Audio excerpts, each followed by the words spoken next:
Hey everybody, I'm close to the intersection of Charleston and Valley View, and I wanted to show you an area that does planning, or did planning, certainly better than what you see in the vast majority of the valley. So in this neighborhood, you can see here that you hardly see garages in the front right now. Now you do see some driveways and cars parked in the front, that's one thing. You can see how the streets are more of a grid layout, and I'm going to show you later on.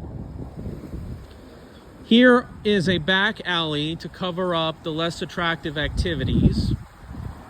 We can see here that it's relatively close to non-residential services, commercial especially.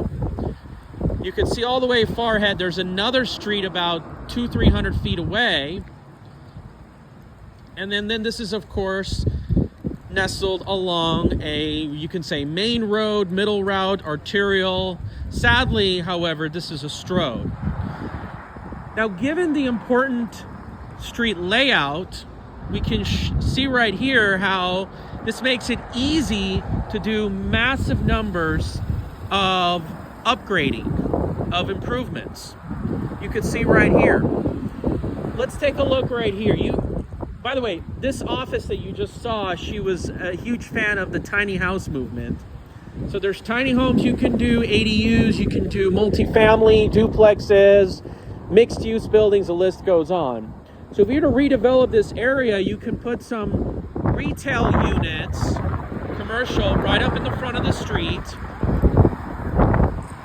You can pretty much widen the sidewalk because this is really not all that pedestrian friendly, although it's better than the majority of the areas of the valley.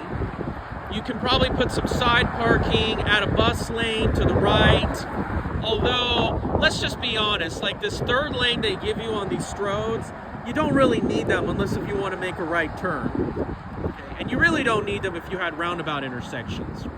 You can enlarge the median. There's a lot of different things you can do. But the important thing is the fact that you have land uses closest together and you have a grid street layout, there's just a lot of room for improvement. And I can tell you the quality of these homes, you can look at the construction materials, the texture, are certainly much better than what you have in a lot of the newer areas. Think about it. You don't have to deal with HOAs, like a third, some kind of like an additional government agency. And these homes are not necessarily in horrible shape. I mean, some homes like this one isn't all that great, but so what? Think about it. You know, it's not like the neighborhood has to be perfect, but nevertheless, you can always request for improvement. I believe a lot of these cities, like this one, has some codes, ordinances. Certainly that's much better than dealing with an HOA.